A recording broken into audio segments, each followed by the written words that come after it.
the Mets, meet the Mets. Step right up and greet the Mets. Bring your kiddies, bring your wife.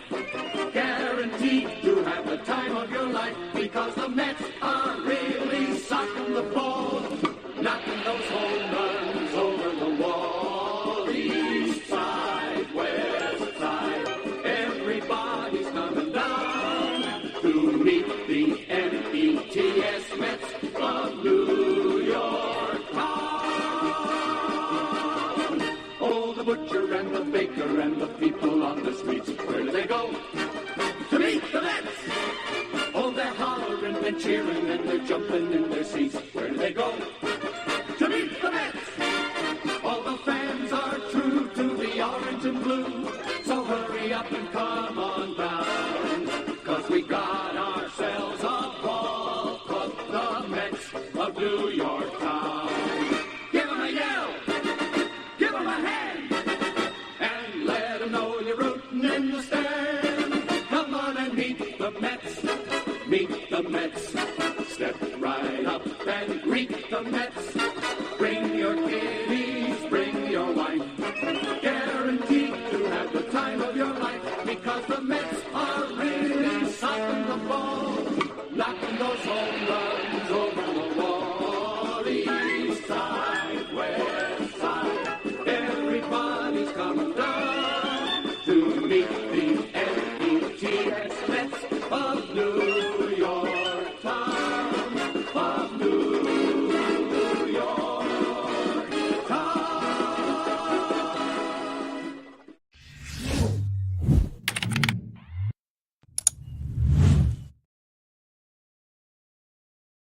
Mets fans, welcome back to Talking Mets. Rob with another Mets hot stove right here on the channel. Hopefully everybody is doing well on this Friday night. We got a deadline to talk about and a few players that are eligible to be non-tendered, tendered or not.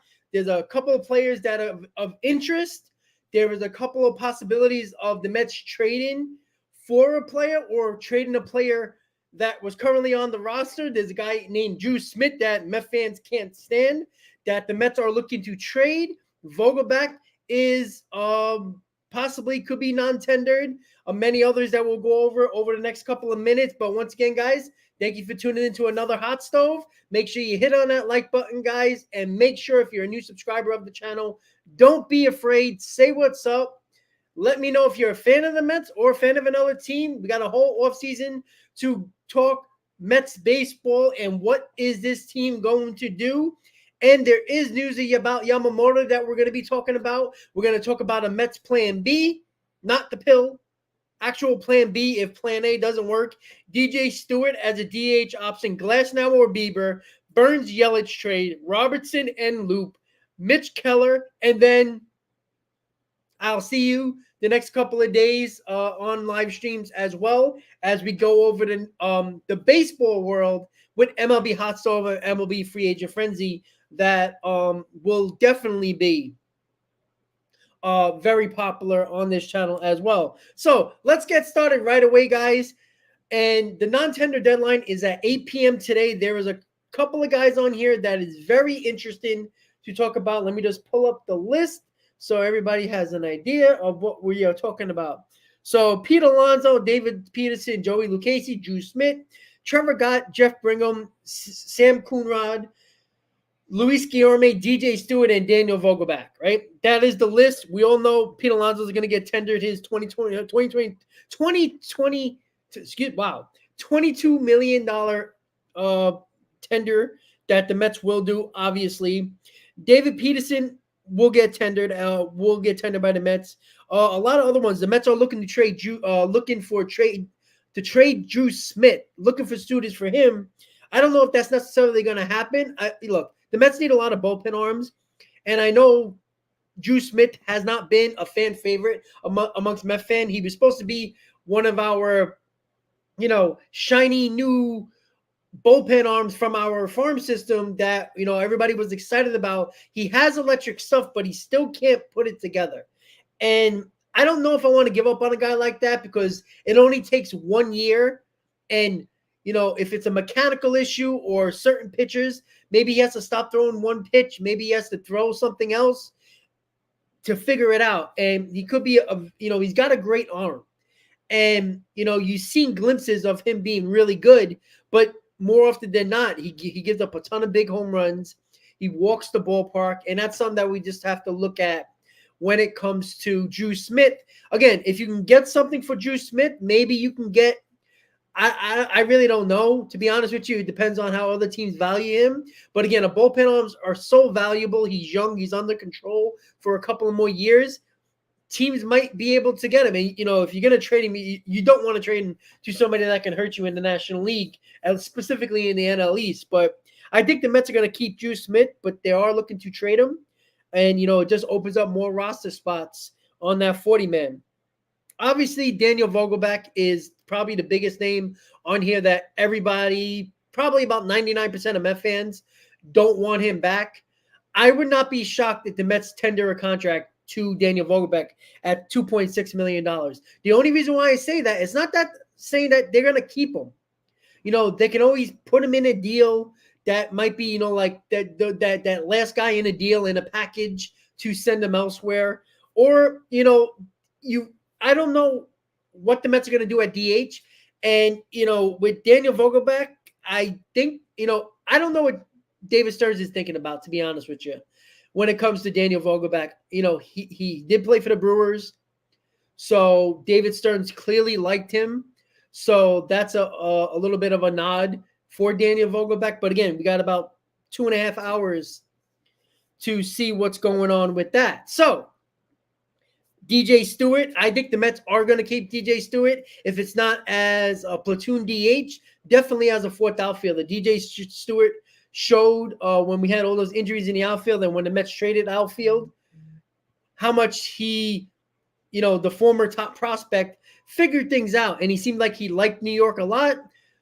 The fans got behind him. He played really well. And again, as a fourth outfielder, I have no problem bringing DJ Stewart back. I think that's a no-brainer. Trevor Gott is interested. The Mets did trade for him. That was a Billy Epler move. So we'll see. Again, there's a lot like Brigham and Coonrod.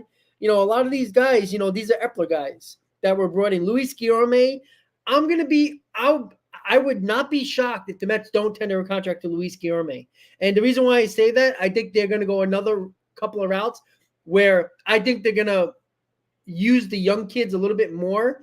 And there might be, Beatty or Mauricio. I would not be shocked if one of these guys are considered, a platoon infielder. And I know that's silly to say because you want to play young guys, but you can't play everybody. And somebody's going to win a job and somebody's going to get stuck on the bench. And, Mauricio could play second. He could play third, obviously short in a pinch. Beatty is a third baseman, can play left field, but he don't have a lot of options. So it's going to be very interesting what they're going to do with Luis Guillorme. Joey Lucchesi is another one.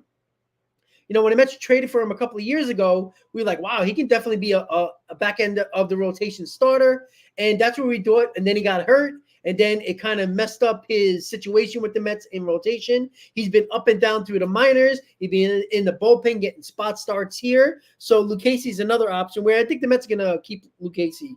But, Alonso, Peterson, Lucchesi, Drew Smith, DJ Stewart, I think are almost a guarantee to get tendered a contract. The other ones, I really don't know. So when it comes to Yamamoto, finally we get a date when he's going to be posted. That will be Monday. He will officially be posted.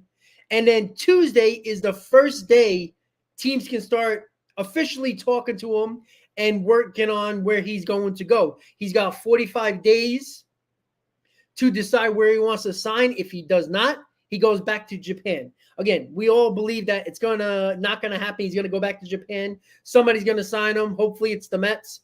I really don't. When it comes to the Mets, look, the Mets we've heard about Yamamoto since early in the season, even late, even after the playoffs in 2022. We started to hear a little bit about Yoshinobu Yamamoto. If the Mets really want him, I don't think they're going to get outbid. And I think Cohen has shown that over the last couple of years.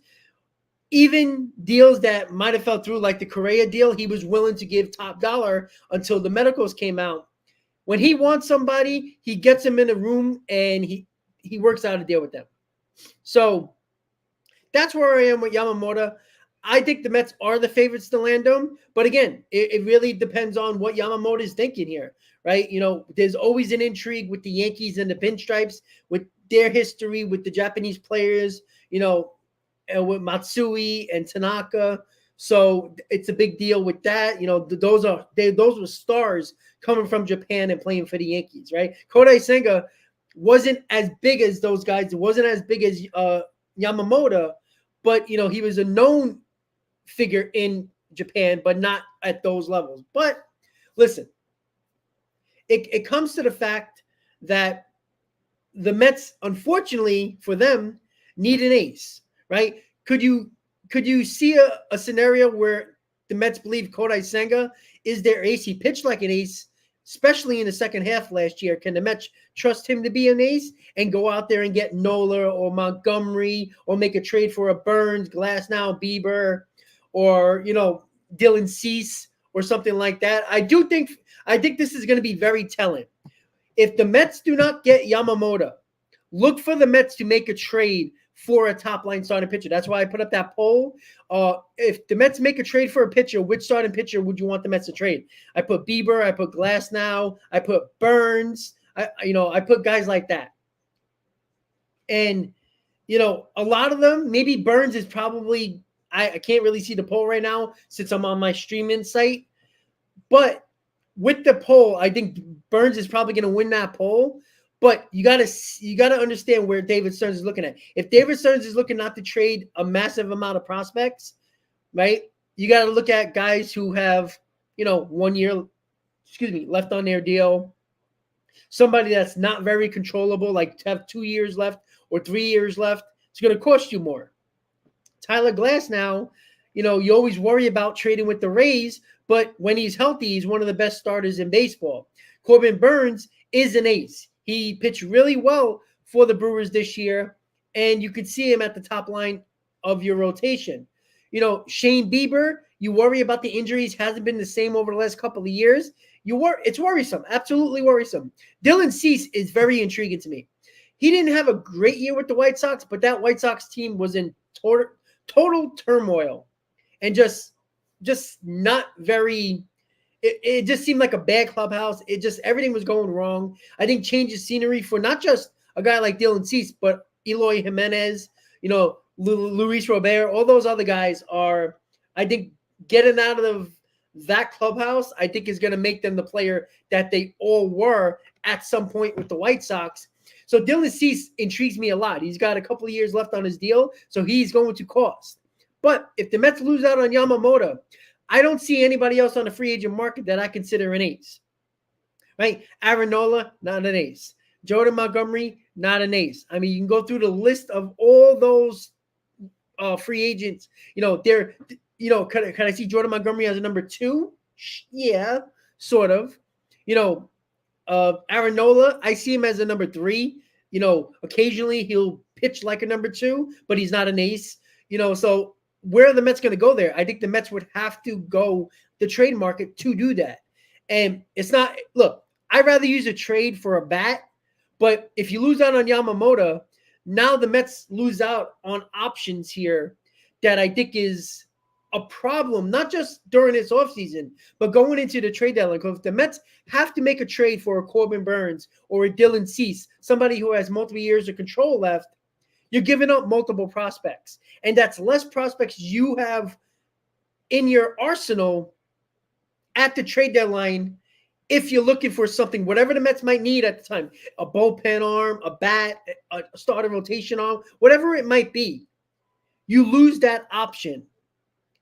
Because if you're worried about the farm system and you're worried about, again, I say when it comes to the deadline, nobody should be off limits. If it makes your team better and you're a contender and you're one of the top 8 teams in baseball or 6 teams in baseball that are looking like a really good team and playing well, there is no reason why you should be concerned about a guy that might help you in 2026 when they can help you now in 2024. I think this misnomer about prospects shouldn't be called prospects, right? It should be called suspects because every one of them are not a guarantee, right? It's not, these prospects are not Bryce Harper, Juan Soto, Miguel Cabrera, right? It's, Mike Trout. The guys that were, you knew these guys when they were 12, 13 years old on Sports Illustrated articles, and, you heard about them when they were in high school. These type of guys, you just don't know, right? You just don't know. Like, if you really look at the top, the guys who the Mets bring up, right? Like Brandon Nimmo. Brandon Nimmo, he was picked pretty high, but wasn't considered a top prospect. Like, in the Mets' eyes, yes, but around baseball, no. Right? Jeff McNeil wasn't a top prospect, right? Jacob deGrom wasn't a top prospect. Steven Matz was not a top prospect. Yeah, in the sense of the Mets, yes, because their farm system was always not very good.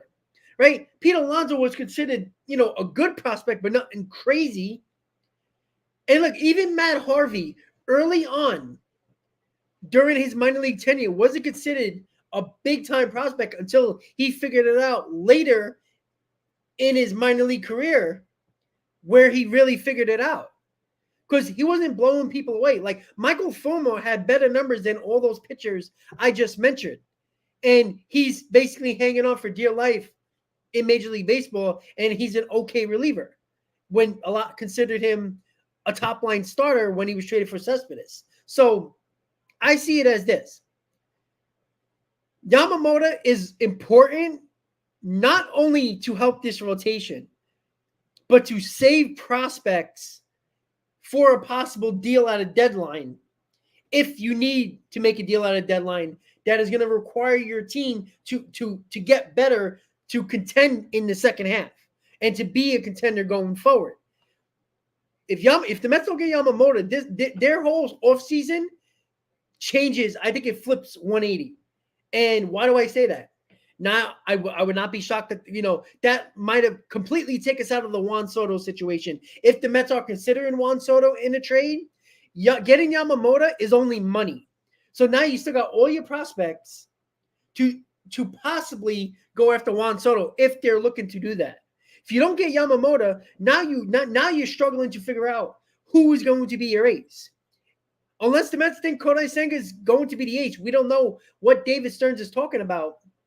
Yamamoto is very important going forward this offseason because it gives the Mets a ton of options. And you can work on getting an Aaron Nola, mid-level rotation guys, which is a lot easier to obtain than the top-line starting pitcher. All right, so is there a plan B? I kind of just went over that. The plan B is not getting Yamamoto. What are the Mets going to do? Trade for a pitcher? Or they're going to get mid-level starters? Again, I don't necessarily believe that you need crazy a 1A, 2A, an ace and a 1A type of at the top of your rotation. I think you need that one top guy and other good starters. I don't think you need something crazy like we had over the last couple of years because that doesn't always turn into winning and winning big. Yeah, Aaron, see, that's the problem. You're not going to get Yamamoto and trade for a frontline starter. You're kind of putting yourself in a hole because, yeah, you can get a frontline starter. I think we learned our lesson that, top starters, having like 2 top starters, 3 top starters in your rotation doesn't always necessarily work completely. Like, yeah, it would be, it looked nice. Like 2022, the Mets had the best rotation in baseball, and it still wasn't enough. And it did absolutely nothing in the playoffs. So that's where I see the Mets looking like that as well. Yeah, see, John, that's an idea. Eduardo Rodriguez. And again, there's options, but the options are more limited if they don't get Yamamoto. Yeah, I understand that. But like I just said, the 2022 Mets were a top rotation in baseball. But they slowly started to get worse at the end of the season, and they were absolute dog crap in the playoffs. And DeGrom was decent he had that one start. He was pretty good. But again, it's not as I think we kind of lose focus. Like, were the Phillies pitchers really that good. Their best starter had a 3.5 ERA, and that was Zach Wheeler, and that's their ace. The Diamondbacks, Zach Gallen was their ace. Wasn't very good. Good during the season, but wasn't great during the postseason. Right? It took a rookie that was in their rotation that pitched the best out of all of them. Right? Nathan Eovaldi, who, let's be honest, nobody was looking to sign him as a top line starter. He was their best pitcher in the postseason. Jordan Montgomery was a guy the Yankees says they weren't going to use in the postseason to pitch. And he pitched great for the Rangers. So I look at it like this. Get quality starters that might not blow you away with stats during the regular season, but a guys that you can come when it comes to postseason time, you can trust, right? They'll give you quality starts. They'll give you good starts the majority of the time during the season. You know, they're not going to hurt you during the season, not going to have a 6 ERA during the season. And then when they get to the postseason, they figure it out. You know, we're so focused on, we got to get great starters. We did this the last couple of years. It really didn't work. It really did not work. But we'll see. Again, I think Yamamoto's going to sign within a week as soon as he's posted. So that's kind of a plan B for the Mets. Again, DJ Stewart, we're going to be waiting until the 8 o'clock deadline to see if he gets tendered a contract by the Mets. I think it would be – I like DJ Stewart. Again, this is why with David Stearns coming in, we don't know necessarily what he likes on this roster and the farm system. We don't know. You know, if Billy Epler were still here, I could say, yeah, of course he liked DJ Stewart. He brought him in, right? He liked Vogelback. He traded for him. You know, now it's Stearns. I have no idea. I'm basically I'm blowing smoke up here because I don't know. I really don't know. I'm trying to get information to figure out, trying to, read between the lines here. But we really haven't heard nothing. And that's the thing that I really don't. Sorry, guys. I'm just seeing if notifications popped up with non-tenders. I don't really know what Stearns wants to do. It takes about a year to really understand what your GM or whoever's running your team and does player acquisition to realize what he's looking for. The only thing I go on is what he did with the Brewers. He was very keen on pitching and home runs. That's two things that he really had. He always had a good bullpen, had a really good rotation, and loved great power guys. He loved the power. And I saw somebody put up, what about trading for Woodruff? Yeah, that's nice, but he's not going to pitch until 2025. So he's not helping you this year. Now, is he going to be cheaper prospect-wise? Probably, because he's not pitching in 2024. But that doesn't help the Mets in 2024. I don't care about 2025. Too many people worry about 2025. And I think people in life in general, not just baseball, worry about 2025, 2026, when you still got a whole year to come. And people act like, this is what it's going to be. I just don't understand that. And I think I just saw that. That's why my phone was blowing up, right? Hold on 1 second. So I think something just went down. Hold on, guys. Give me a second. All right, hold on.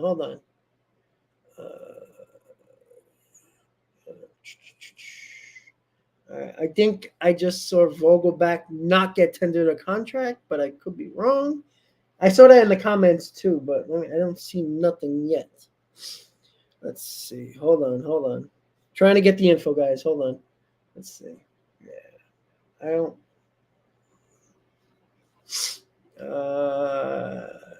I don't see that. All right. No, Aaron, I agree with you. I agree you have to worry about the future, absolutely. But you have to understand something here, right? The Mets were so concerned about the future during the 2022 deadline that it hurt the 2022 team. And I'm sorry, when you're one of the few best teams in baseball, you've seen it over the last couple of years. The Rangers made big deals, right? And these are teams that weren't even, fighting. The Rangers were slowly losing out on a division around the trade deadline. They weren't looking good. and they were, a fringe wildcard team and lost their division, yet they won the World Series because they made the right trades, right? All the teams, you seen the Braves in 2021, they got the right guys, right? Not just fill-in spots like the Mets did. I felt like the Mets panicked and were like, oh my God, we got to get somebody. And they panicked and that. And I just feel like you got to get what you need at the right time, especially during the trade deadline. I'm sorry, if the Mets are if the Mets are top 5 in baseball at the going into the deadline, are they going to do another Vogelback Ruff type of situation, Nate Quinn situation, Michael Givens situation? It makes no sense. Like if the Mets really need, say, a bat at the deadline, you go get that bat. Find the best one on the market and go get them.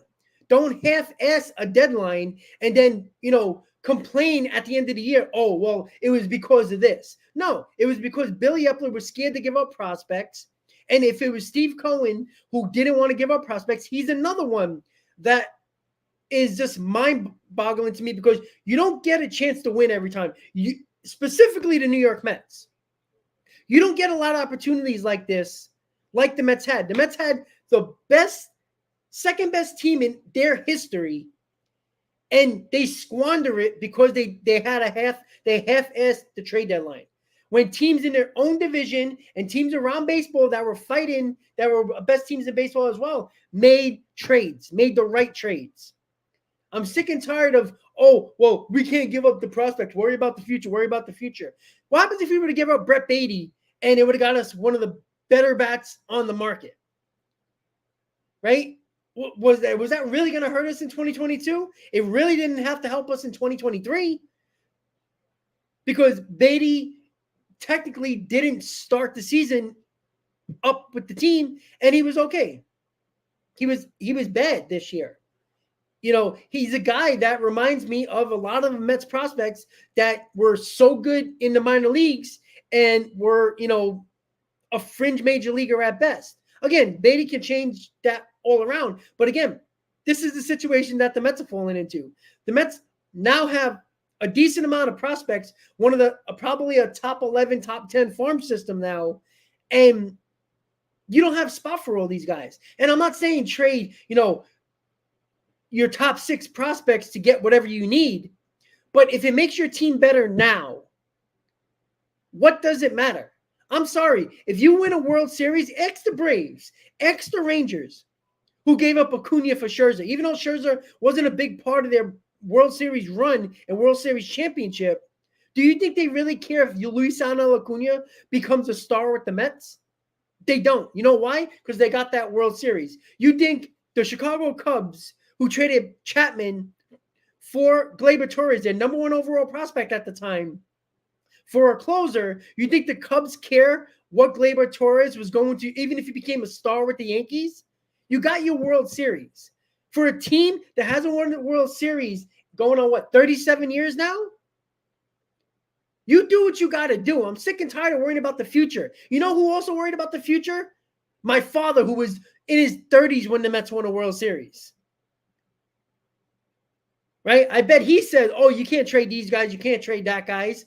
And then the 90s rolled around, the early 2000s rolled around, the 2010s rolled around, and you're still worried about the future. At some point, the future is already here. Alonso, Nimmo, McNeil, Alvarez, right? I even put Lindor in part of that core because of that big contract he has. Didn't we already use our farm system to build our core already? How about getting guys from outside the organization to help this core? That's the core that we had, right? There's your core, right? You always hear about the Yankees core 4. Well, don't the Mets have that now? Now, I'm not saying there were any 4 of them combined were the core 4 of the Yankees, but Alonso, McNeil, and Nimmo, and we all believe that I think the Mets are going to sign Alonso at some point. You're going to have 3 guys there that's going to be around for at least the next 4 years or so, even longer. And then I put Lindor into that mix because of his big contract. So there's your core 4 right there. You got your core four right there, and that's not even including Francisco Alvarez and either Beatty or Mauricio being your third baseman. So that means you got already 5 spots that was from your farm system or a guy that you traded for in Lindor that you made a part of your organization for the next 10 years, who is part of your core. So that's 4 other guys that don't have to be prospects.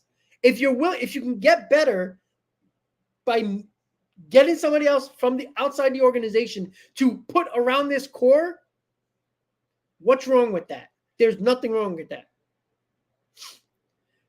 All right, so Glasnow and Bieber, again, that's another situation with Plan B. I think if the Mets don't get Yamamoto, look for the Mets to be serious about guys like Glasnow, Bieber, Dylan Cease, Burns, like guys like that.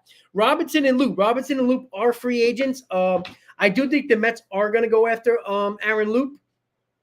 We do know he had his best season, and he was outstanding, best reliever in baseball, one of the best ERAs in baseball when he was a Met in 2022. Unfortunately for the Mets, he signed a big deal with the Angels. Didn't really work out there. I think Luke's the guy that I think just plays perfectly in New York. I think he gets up for a place that actually cares about baseball. Aaron Luke would be perfect. I would bring him back in a heartbeat. David Robinson, I think he never wanted to leave. I don't think he's going to be as good as he was last year, but I think he can still be solid, be a solid number 7 inning guy or a guy who could be the bridge to Edwin Diaz. And if Diaz pitches 3 days in a row, I trust Robinson to close a game every now and then when Diaz pitched too many days in a row. So that's where we are when it comes to that. Mitch Keller. There's been a lot of talk that the Pirates might trade Mitch Keller. He is another Plan B option where the Mets could look at as well. Mitch Keller is a guy that I wouldn't call him an ace, but he can be definitely a number 2 or a number 3. Again, that's another Plan B situation for the Mets, in different type of trades. And I think the Mets are definitely looking to trade for a pitcher if Yamamoto is iron. And that's why I think, and this goes for all the teams that are in on Yamamoto, right? The Yankees, you heard a little bit about the Dodgers, the Giants, a couple of other teams, the Red Sox, teams that need starting pitching. This is why I think within a week next week, sometime next week, Yamamoto is going to sign. It's going to be very quick, and I'm going to tell you why. There's no free agent. Maybe the small level, maybe a back end of the rotation starter might sign somewhere, but the top guys that are on the market, Nola, Montgomery, guys like that, aren't going to sign anywhere until they know where Yamamoto goes, because they have a clear picture of what teams still need pitchers. And Nola and Montgomery probably consider themselves top rotation guys, second starter. Some might even believe first starter. That's where I think the Mets are going to look at. That's why I think it's going to happen rather quickly. And next week's going to be absolutely crazy when Yamamoto is posted, because I think it's going to take some time in that week. I think like Wednesday, Thursday, or Friday, I think Yamamoto is going to sign. I think it's going to happen rather quickly. I think they've been speaking to his agent for a while now, everybody. So I think it's going to happen rather quickly. And teams need to know, you got to pivot. You lose out on Yamamoto, you can't stand around and twiddle your thumbs or feel sorry about yourself. You got to get it going. You got to make it. You got to put this team together. The Mets need a rotation. The Mets need bullpen help, right? Even if you're not going to worry about getting big-time bats to help this lineup and worry about maybe a DH option that are available and then multiple bats that are available. We already talked about it last week.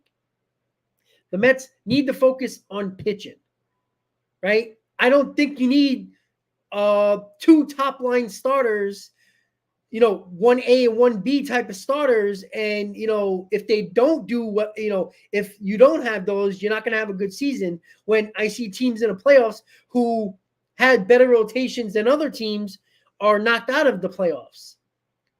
And I think you just got to get hot in the playoffs. And no matter who you are, like a guy like Aaron Nola, a guy who I'm not a big fan of during the season. During the season, Aaron Nola is a quality pitcher, a good starter.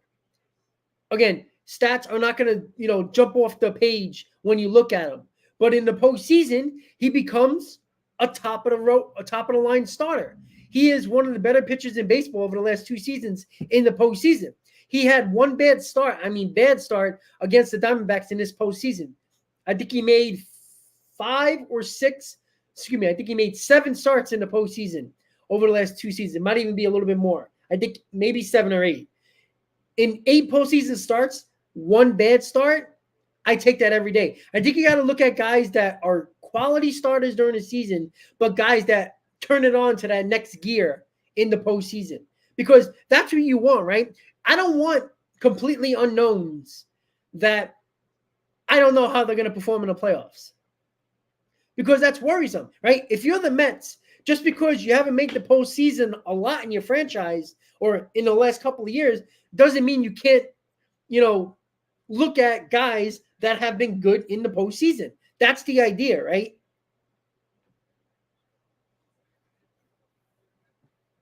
Yeah, Mike, but what do you consider a big bat? Like Juan Soto is a big bat. Like Jorge Soler is a decent bat. He's a power bat. Guys like that. DH options. JD Martinez, good bat.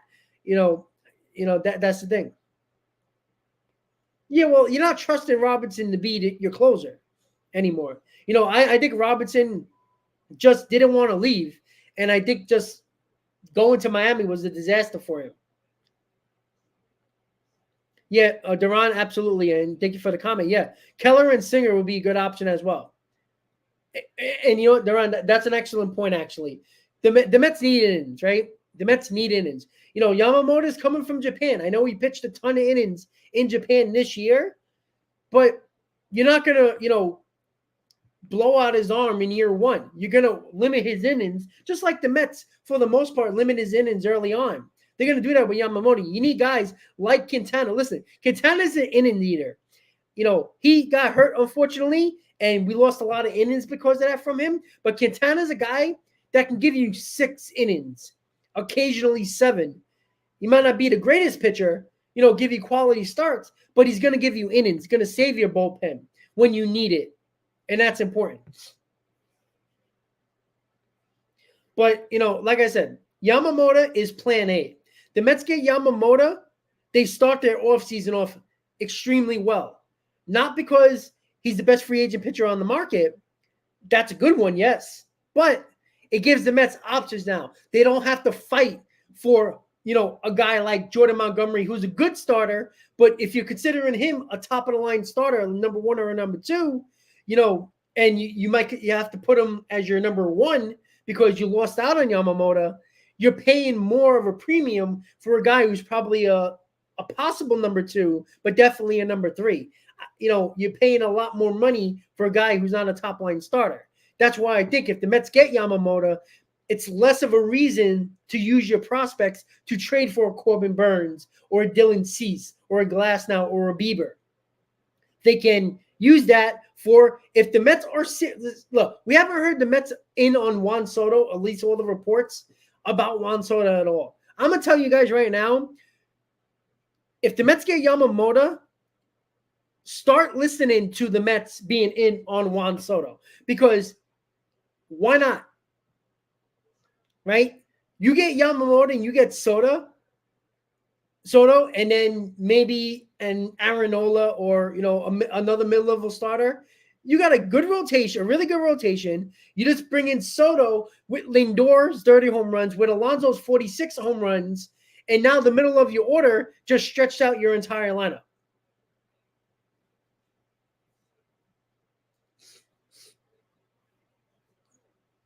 Yeah, Teoscar Hernandez is another one too.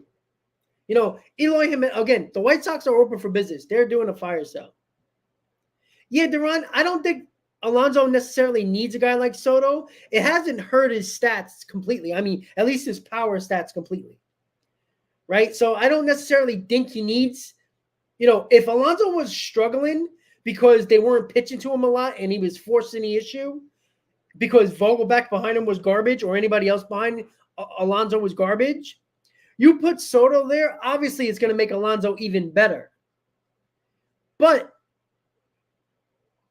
to get Juan Soto or a guy like that in your lineup along with Lindor and Alonso, it just makes your lineup longer. it makes it much tougher for any pitcher trying to finagle through that lineup. You get Nimmo, you get McNeil, you get Lindor, you get Alonso and Soto. I mean, that's what, 6 guys right there, 5, 6 guys right there that, I'm good with. And now that's not even including Alvarez and Mauricio and then whoever our left field or right field is going to be. Yeah, I don't think the White Sox, look, it's going to take a lot to get Luis Robert.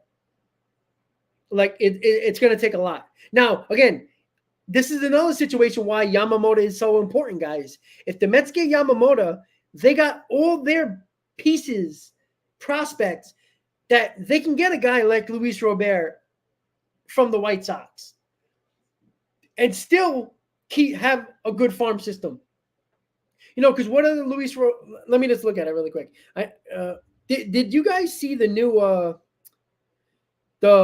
the prospective Vegas, the Las Vegas Athletics jerseys? They actually look pretty cool.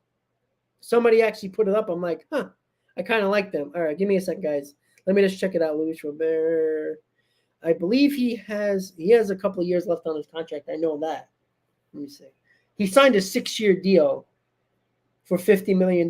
Yeah, he's all right. So he's all right. So he's making 12 and a half. He's 26 years old.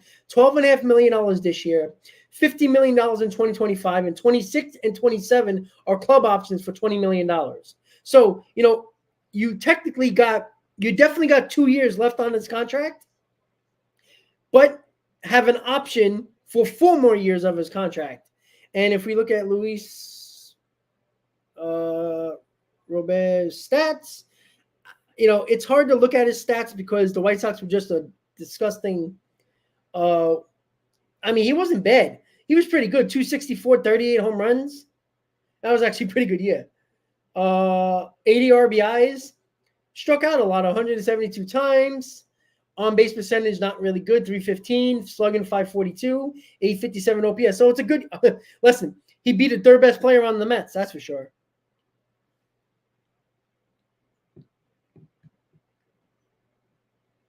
Yeah, Mike, you can go – again, you go in the cheaper route again. You're going. And look, Jimenez can put up 330 and 100, but he hasn't. Right? Luis Robert has. And again, can we stop going the cheap route here? If it's going to cost, look, if you have to give 2 prospects for Jimenez and 3 prospects for Robert, I'm going Luis Robert. The reason why is the fact that I seen on a bad Chicago White Sox team, he put up a 260 average, 30 home runs, 80 RBIs. Probably would be more than that RBIs wise with a Mets lineup with Lindor and Alonso. So that's where I'm looking at. For DH, yeah, but I'm not trading for a DH when there's multiple free agents bats that are out there that can be quality DH bats. Yeah, Mike, they said they're not moving Robert, but the GM just came on MLB Network and says everybody's available for the right price. So if the Mets come with the right price, you can get anybody you want. And I do believe if you give the right – listen, if I got to give 3 prospects up for Robert, I know he's going to be the third best player on this team. Guaranteed. 260 average, 30 home runs, 80 RBIs. I mean, he could probably hit 100 RBIs in a lineup like with the Mets with Alonso and Lindor, with Nimmo and McNeil being on base a lot. Right? And he played in 145 games. That's nice. 20 stolen bases, so we got speed. 30 walks. Let's see. Yeah, I'm pretty good with that. I like that a lot. He was an all-star this year. Yeah, but Mike, if the White Sox are selling off players, you're keeping Luis Robert for what? Because the time the White Sox are good again, he's going to be a free agent. So, and he's going to be 30 years old by the time the White Sox get good again. Yeah, but again, Mike, he was healthy this year, right? Played 144 games. And I agree. He played 100 and he played in, 145 games this year. He played in 98 the year before, 2021, 68, right? But he is young. He is controllable. He's cheaper than other guys you got to give, 25, 26, $30 million to, who are bats in the lineup. I'm not trading for a DH. It makes no sense to trade for DH because Eloy Jimenez is probably going to take one top prospect and maybe one top prospect and a lower level prospect. So you're already giving up two prospects for a guy that you want to be a DH when you have free agent DHs out there. Makes no sense. Mike, I agree with you. That's the whole point of the fact that when I was talking about the Mets needing to do what they need to do in the free agent market, getting Yamamoto makes it a lot easier for the Mets to save prospects for a pitcher while they can save it for a big bat. If it comes up that the Mets can get a big bat this offseason, all right, try to do it. But if not, you have all your bullets ready to go for the trade deadline when you need it. But you have to pull the trigger. If the Mets don't pull the trigger at a deadline, if they need a bat, then what the hell are they doing? Stop prospect hugging. It's absolutely annoying to be a prospect hugger.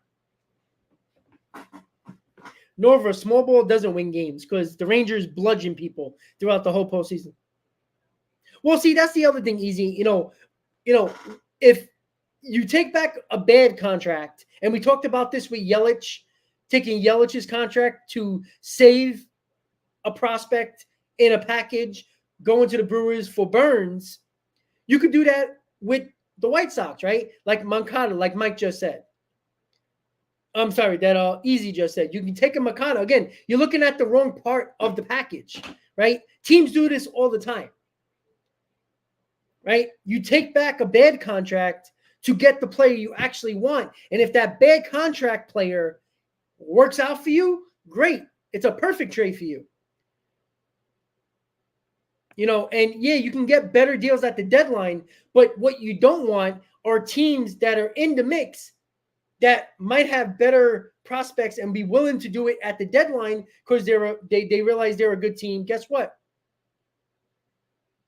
You actually have to worry about competition for those type of players at the deadline. So it might cost you more at the deadline. Luis Robert is not losing, he's not a rental. He's going to cost just as much.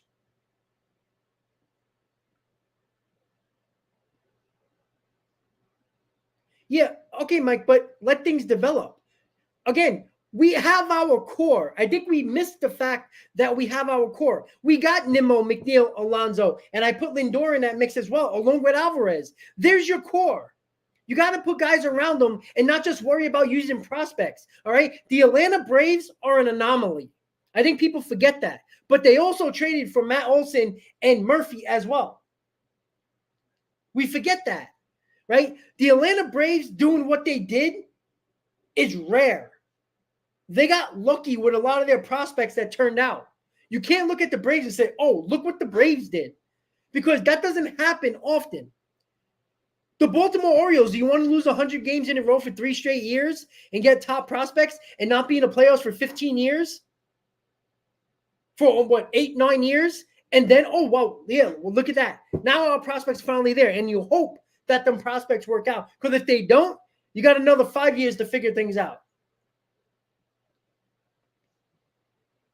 Yeah, well, Duran, that's what the Braves do. The Braves get a guy who had from 2021 to 2020 to 2022 was a really good left-hander in the bullpen. Last year he was terrible, but you already know the Braves are going to figure it out with him. It's just that simple, And we have to look at it that way. You can't just say, oh, let's give it time, be patient. Be patient for what, right?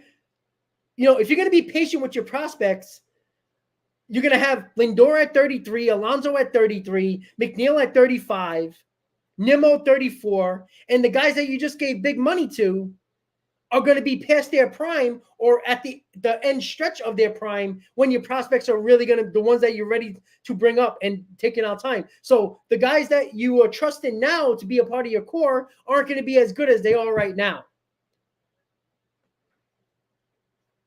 Yeah, see, that's another thing, Christian. The Mets might take a Benintendi contract to get a guy like Dylan Cease. if the Mets don't get Yamamoto or get a guy like Luis Robert. The Mets need a left fielder. The Mets possibly need a right fielder. We don't know about Marte, but definitely a left fielder. Benintendi isn't great, but he's a very good defensive left fielder. I think he'd be a better bat in the lineup, in a Mets lineup, than it is in a White Sox lineup.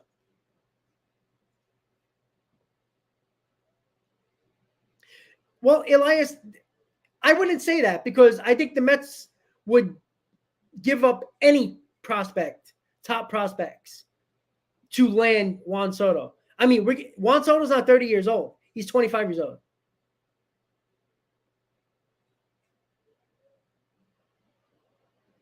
Yeah, but Mike, sometimes you have to take that chance.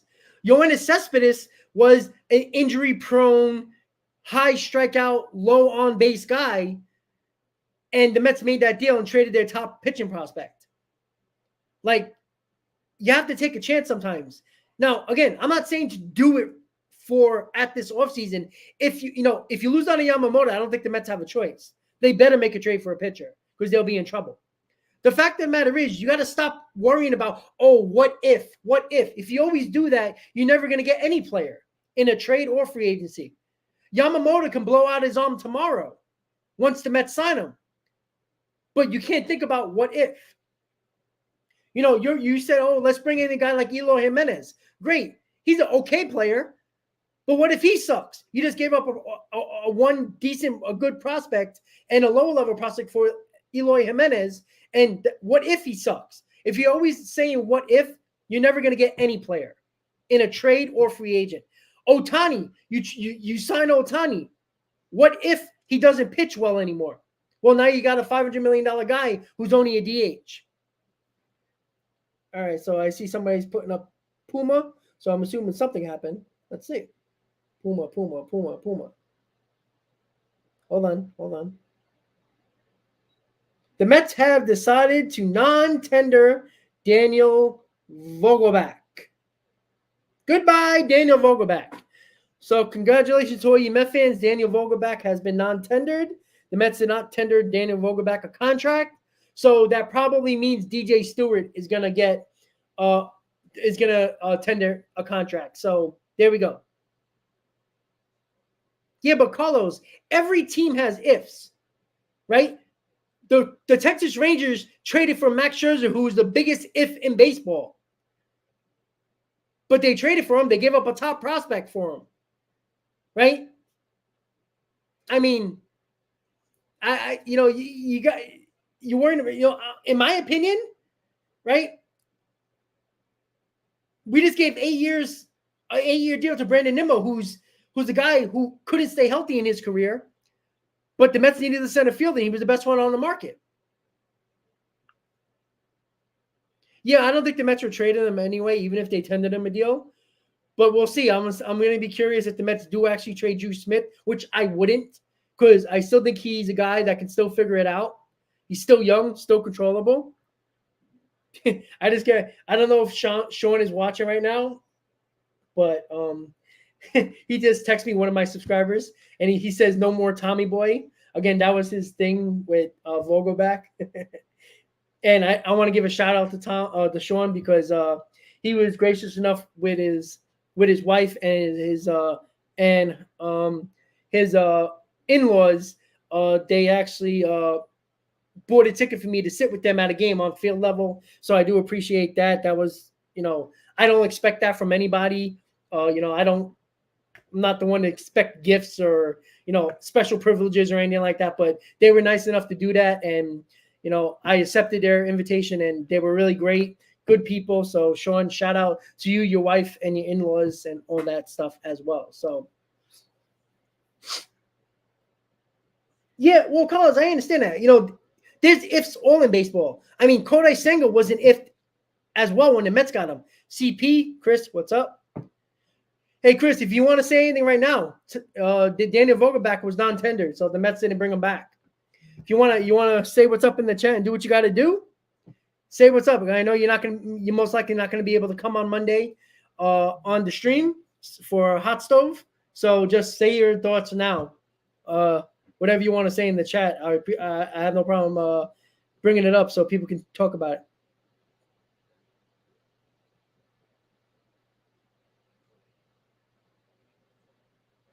But he was, though. He was a flawed player. And again, if you watch 5 Days in Flushing, Mike, Sandy Alderson talked about it. He was the Mets' last option for a trade, right? It was Jay Bruce, guys like that that were above on the list. A Justin Upton. The Mets were looking at those guys, a Carlos Gomez that they almost traded for. They wanted to trade for those guys, and then Cespedes was last on that list. Cespedes was last on the list because he wasn't considered a great defender. He had a great arm, but wasn't a great defender. We didn't know if he could play left field or center field at the time, right? We didn't know that he was going to be as good as he was with the Mets. He was a guy that was a power guy, low average guy, low on base guy, tons of strikeouts, bad plate discipline, and he was the difference for the Mets in 2015. Sometimes you have to make that move. And again, I'm not saying to make that move now, but that's why Yamamoto is so important for the Mets. If the Mets get Yamamoto, everything is on the table. But what's not on the table, most likely, is to trade for a top-line starter. And that saves the Mets this offseason because now they can get guys that are mid-level, that you got a ton of mid-level rotation guys on the free agent market. You get those guys on the market, now you save all your bullets for a trade deadline for whatever you need. If the Mets need a starting pitcher, go get him.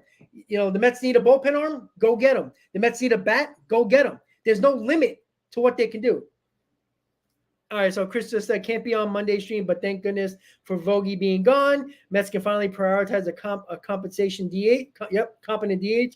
Also, give me Cease in a trade. I think he's most realistic. I tend to agree with that. Again, I think if Yamamoto, well, yeah, Mike, I understand that, but he also was the GM. Like, I mean, we gotta understand that. Cespedes was the perfect situation for the Mets, but he wasn't the first choice. He was the last choice. Remember, Jay Bruce went off the table. The Reds decided not to trade him. The Padres decided to go for it for a wild card spot. They didn't trade Justin Upton. And the Mets had one choice. And Sandy Alderson did everything he can to not give up their top prospect in Michael Fulmer for Cespedes. But the Tigers knew that Alderson had nobody else to go to. So it was either Cespedes or nobody. Imagine Alderson not doing anything at the 2015 deadline. The Mets would have never made the playoffs because they were an average team at best. And if Alderson would have did what Epler did in 2022, when the Mets were clearly a better team in 2022 at the deadline, if Epler would have made a Cespedes type of move at the deadline, who knows what would have happened? That Marte injury wouldn't have happened, wouldn't have hurt us as much as it did. Because Marte was the spark plug of that lineup. He was consistent. He was clutch. Losing that guy in the lineup and not replacing him with anything close to that was a problem. And it hurt us. Aaron, that's not true. It's not true. The reason why there was no one to trade for, because the Mets were dangling Vientos, and that's it. And lower level prospects that nobody wanted. If you're willing to trade certain prospects, you can get anybody you want. There's always players out there that teams might not be really, you might not hear a lot about them being available, but you call them up and say, hey, what do you want? Who knows? If the Mets, and I'm not saying JD Martinez would have cost a lot, but JD Martinez could have been had. And everybody worried about his back injury, including myself. But if you would have got a JD Martinez, not saying that he would have been great for us, but he would have been a hell of a lot better than Vogelback and Ruff. I can guarantee you that. Yeah, but that's not true. That's not true. Josh Bell ended up being a better overall playoff performer for the Padres, other than Soto. But again, we don't know who else could have been available, right? There was people. You're going to tell me you would rather have Vogelback over Martinez or Vogelback over Josh Bell? You got to remember, you're putting a guy like Josh Bell or JD Martinez in a Mets lineup that was just outstanding in 2022. I'm sorry, when you dangle Vientos, who is a positionless player, you're not going to get a lot back. You don't think that what we gave up for Darren Ruff, we could have traded to the Red Sox for JD Martinez? We traded JD Davis and 3 prospects for Darren Ruff. You don't think we could have got something else, a JD Martinez for that? I mean, come on. That's Billy Epler being stubborn because he didn't want to give anybody away. Oh, let's dangle Vientos, who we knew nobody wanted because he's a positionless player and a DH at best. Yeah, Aaron, Josh Bell hit 192 in the playoff for the Padres, but you know what he did? He hit very well. He's one of their better players in the playoffs. Yeah, I understand Martinez fell off in the second half, but he would have easily been had. And you're going to tell me he wouldn't have been better than Vogelback? No, easy. I'm not saying I was high on Josh Bell. But you got to look at what the Mets lineup was in 2022, not what they were later in the season. Because if you put Josh Bell in front of, say, Lindor or Alonso, or put him in that mix of the middle of the lineup, he might have been better. You just don't know. So, again, players are always, right? We always see it every year that players are traded that we didn't even think were even available at the trade deadline. If you don't call up and ask, like I'm not saying to call up a team for, say a team that's probably out of it and has a couple of good bats in their lineup, and they're not really they're not calling teams to trade them.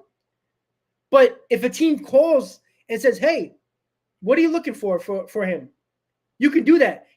Be proactive instead of sitting back and hoping for something to happen. That's what Billy Epler did. Billy Epler was hoping for the perfect deal, and he ended up getting Ugats.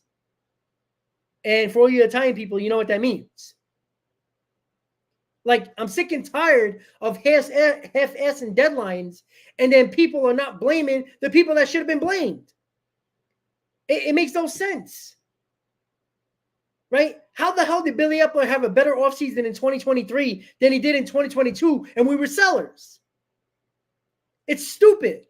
You were one of the best teams in baseball, and you dangled only Vientos to get better. The Mets also needed a bullpen arm to help out, and they got Michael Givens. Michael Givens wasn't terrible, but, I mean, come on.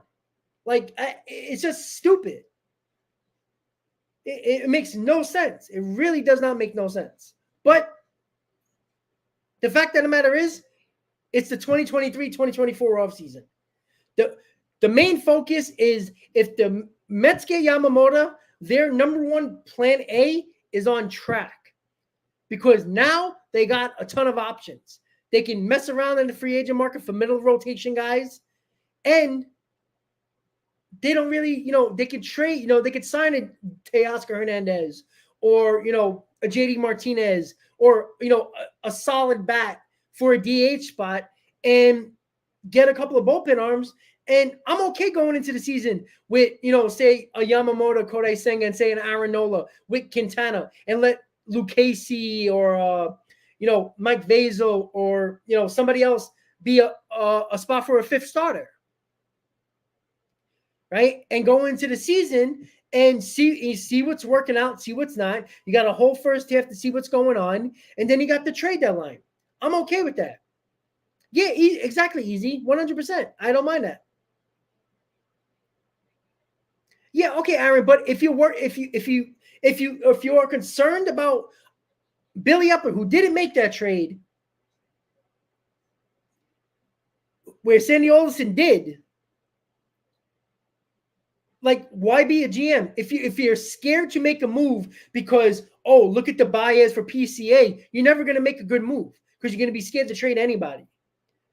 I don't think David Stearns is scared to trade anybody. When David Stearns first became GM, you know what his first big moves were? Trading for a former MVP in Christian Yelich. And at the time, that was a big move because Christian Yelich was mostly healthy and not too long before that trade was an MVP. So don't think David Stearns is not capable or willing to make a big trade because he will. He wasn't a GM for long before he made that Yelich trade. That was a huge trade at the time, and everybody thought it was a great trade. Does anybody remember who he traded for? Who the Marlins got back? Yeah, exactly. So clearly it was a good trade. Even if Yelich wasn't the MVP that he was expecting to get, still a good player. So don't think for a second that David Stearns is going to be gun shy because he's going to look back and be like, oh my God, they traded Javi Baez for PCA? I mean, come on. So guys, with that said, if anything else happened, Sean, I appreciate that. He got he got a bobblehead from me that he was nice enough to get from me. I appreciate that. I totally forgot to give him my address. Ooh, okay. The Guardians just acquired Scott Barlow from the Padres. So the Padres are getting rid of guys that are earning money. So Scott Barlow going to the Guardians. That's a good signing. Okay, so let's see. What do they do? The Guardians get Barlow. The Padres get Eniel De Los Santos while also signing outfielder Ramon Laureano to a one-year contract. All right. That's a good signing by the Cleveland Guardians. That's a solid signing. Trade. Rowdy Tellez is being non-tendered by the Brewers. Vogelback is gone. We just talked about that before we go.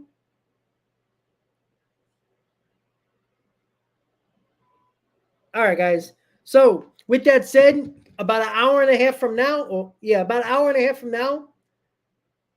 you mid. Yes, it was. Because the Mets weren't good enough in 2021 to make that type of trade. That type of trade needed to happen in 2022. It didn't happen.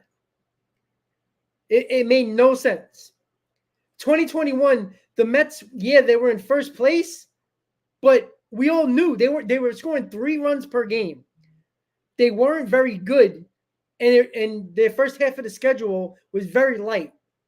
And everybody knew that the Mets weren't a very good team. They were okay, but they weren't that good. And yes, the Braves traded 5 players for Bummer, the left-handed reliever, who had a good couple of seasons prior to 2023. So once again, guys, the non-tender deadline is 8 p.m. The big news was Vogelback was non-tendered, so he's going to be a free agent. He's not going to be on the Mets anymore. Actually, he could still be on the Mets. He might actually just sign a lower deal for a one-year deal. So, hey, you never know. But he's non-tendered by the Mets. We're still going to be waiting for DJ Stewart. There's a couple other guys on there like Drew Smith, Luis Guillorme, guys like that we'll see if they're going to get tendered a contract. If not, we'll see what the Mets doing. That's another roster spot open on the Mets 40-man roster. So, with that said, next time Mets Hot Stove pops off is on Monday with, of course, the guys from the Mets Roundtable podcast. Unfortunately, Chris can be able to come on Monday, but you're going to have Hayden and Nelson. I'm going to see if I can get somebody else on to fill the 4th spot. If not, it'll be just us 3 on the Mets Hot Stove on Monday. And Monday, Yamamoto will be posted. Tuesday is the official day where you can start signing with the team. So with that said, guys, thank you for tuning in to another Mets Hot Stove Live right here on the channel. But before you go, if you haven't hit on that like button yet, please do. And I'll see you tomorrow for MLB Free Agent Frenzy. And Sunday, MLB Hot Stove will be back and better than ever on the weekend. So with that said, guys, have a great night.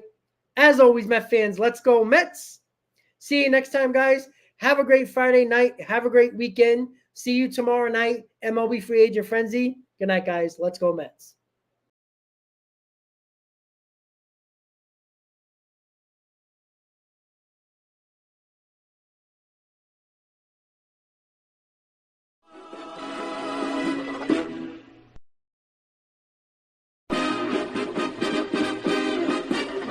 the Mets.